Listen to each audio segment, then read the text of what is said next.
Muy bien. Vamos a ir a los ejemplos clásicos, que son ejercicios sencillos, nada más para entrar en calor con ese tema que acabamos de ver, de la suma de fuerzas. Este, el primero es ¿cuál es la aceleración que siente un objeto cayendo en una rampa, ¿verdad?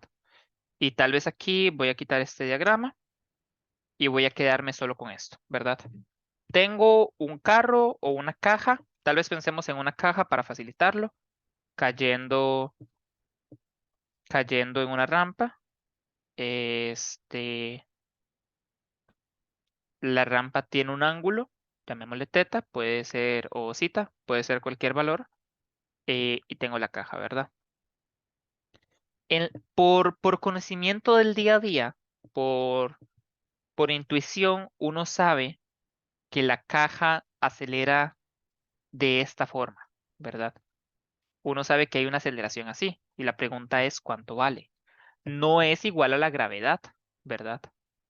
Entonces, el primer consejo que yo les doy antes de pensar en el marco de referencia es que pongan todas las fuerzas que siente ese objeto. Ese objeto se encuentra sobre la Tierra, ese objeto claramente siente un peso hacia abajo, así, viendo hacia el piso. Eso número uno. Vamos a asumir que no hay fricción, luego agregamos la fricción en otro problema. Este, no, no. ah, bueno, iniciamos no agregándola y luego la agregamos para ver cómo nos va. Este, ¿Saben qué? Cambié de opinión. Pongamos la fricción de una vez. Porque el objeto se está moviendo, cayendo de la rampa, va a sentir una fricción cinética eh, de esta forma que se opone al movimiento. Y número tres, va a sentir una normal. La normal, eso tal vez fue un detalle que no mencioné, siempre hace 90 grados con la superficie, ¿verdad? La normal siempre se opone directamente a la superficie. Por más que el peso vaya para abajo, y por eso es importante decir que la normal no siempre es igual al peso, eh, si la rampa está así, la normal se encuentra aquí y hace 90 grados. Para que sea más fácil de visualizar, yo no la voy a dibujar ahí. Yo la voy a dibujar partiendo del centro de la caja. La voy a dibujar aquí. Solo para que sea más fácil de ver. Ok. Esas son todas las fuerzas. El consejo que siempre se le da a la gente cuando lidia con un caso de marco inclinado, según el problema, no siempre, pero la mayoría de las veces, lo mejor que pueden hacer es inclinar el marco ustedes también. Hacer un marco así. ¿Por qué? Porque entonces la aceleración solo tiene un componente, el componente X. Y eso va a facilitar mucho el problema. Cuando yo haga la suma de fuerzas en X, cuando yo haga la suma de fuerzas en X, él va a ser igual a la masa de la caja por la aceleración. Toda la aceleración se encuentra en X. Y cuando haga la suma de fuerzas en Y, la suma de fuerzas en Y es igual a cero, porque en Y el objeto no se mueve. El objeto no se cae ni para la rampa, ni sube la rampa. Solo se mueve a lo largo del eje X. Él no se mueve a lo largo del eje Y. En cambio, si yo hubiera puesto, hagamos aquí un ejemplo de eso, el objeto acelera de esta forma, ¿verdad? Si yo hubiera puesto mi marco de referencia así, entonces vean que ahora mi aceleración tiene componente X y componente Y. Se mueve para allá en X y se mueve para abajo en Y. Entonces ocupo considerar la aceleración tanto en X como en Y, ¿verdad? Y eso es complicarse. Queda innecesariamente complejo. Aquí multiplicado por la masa. Pero bueno, este, eso es nada más para que vean por qué es recomendable inclinar el marco. Hay un pequeño problema de inclinar el marco, que es que, vean, la fricción se encuentra completamente en X, eso está perfecto. La aceleración se encuentra completamente en X, eso está genial. La normal se encuentra completamente en Y. El peso ahora tiene componentes X y Y. Y eso tal vez no está tan bonito, tal vez a uno no le agrada la idea de que el peso tenga componente X y Y, pero todo va a estar bien. Les voy a enseñar cómo se maneja esto. Uy, ya borré el eje Y, denme un toque. ¿Puedo hacer control Z?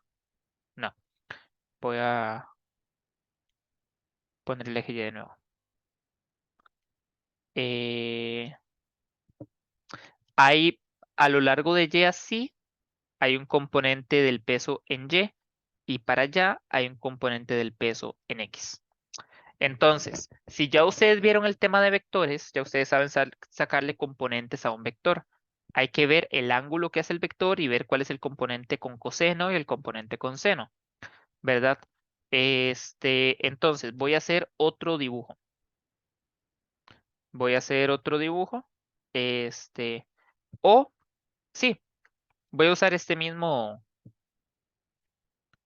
voy a usar el dibujo del carro aquí. Si yo tengo un peso para abajo, digamos que el de esta llanta, un peso para abajo, y yo tengo un marco de referencia que va con la rampa, como el que yo hice allá, la pregunta es, ¿cuánto vale este ángulo? ¿Verdad? ¿Cuánto vale este ángulo? Entonces, lo que yo puedo hacer es continuar esta línea y ver que aquí se forma un triángulo rectángulo. Este vale 90. Entonces, si este vale cita, este tiene que valer 90 menos cita. Pero si este vale 90 menos cita, todo esto hace 90 grados, entonces este vale cita.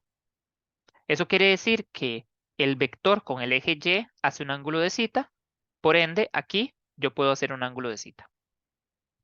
Si eso no quedó claro, les invito a pausar a devolver el video, verlo con más calma, y asegurarse que tienen eso, que están de acuerdo con eso que dije.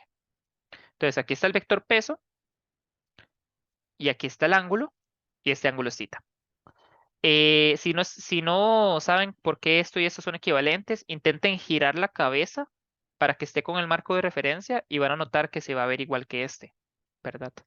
Se va a ver así, se va a ver con el vector peso en el cuarto cuadrante. Ok, nada más voy a especificar que este es X y este es Y. Y ahora sí, si yo tengo un vector así, por el tema de vectores, ustedes pueden saber que este es magnitud por el seno del ángulo y este es menos magnitud por coseno del ángulo. Entonces, este es el componente X y este es el componente Y. Muy bien, vamos excelente. Ya con esa información, ya podemos resolver el problema. Empecemos con suma de fuerzas en Y.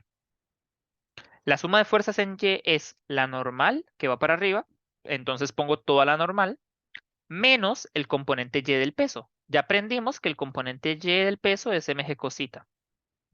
Esas son las dos fuerzas que están actuando en Y. Y la suma de estas dos fuerzas es igual a cero.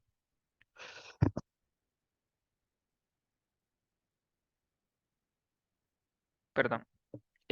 Por ende, eso quiere decir que la normal es mg por cotecita. Muy bien. Ahora veamos la suma de fuerzas en X. En X, ¿qué está actuando? Está actuando el componente X del peso, mg sensita, y está actuando la fricción.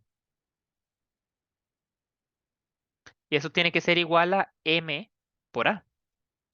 Entonces ya de aquí yo puedo despejar la aceleración. Nada más que no he terminado, ¿verdad? Este no es todo el cuento. La fricción es mu por la normal. Y la normal es esto. Entonces yo puedo poner mg sensita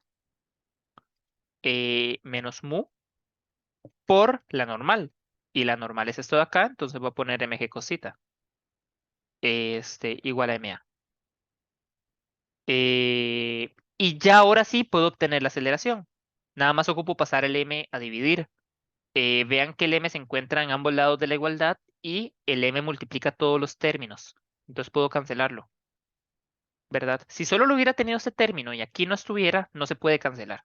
No se podría cancelar. Pero como lo tienen los dos términos y está del otro lado, sí se puede. Por ende, la aceleración es g sensita menos el componente de la fricción por cos de zeta. Vean que no era para nada la fuerza de la gravedad. Vean que si no hubiera fricción, la aceleración hubiera sido solo g sensita. Tampoco hubiera sido la gravedad.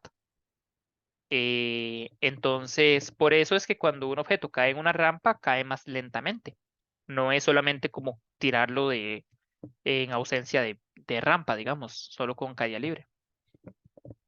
Muy bien. Espero que esto haya sido este, una introducción a los conceptos.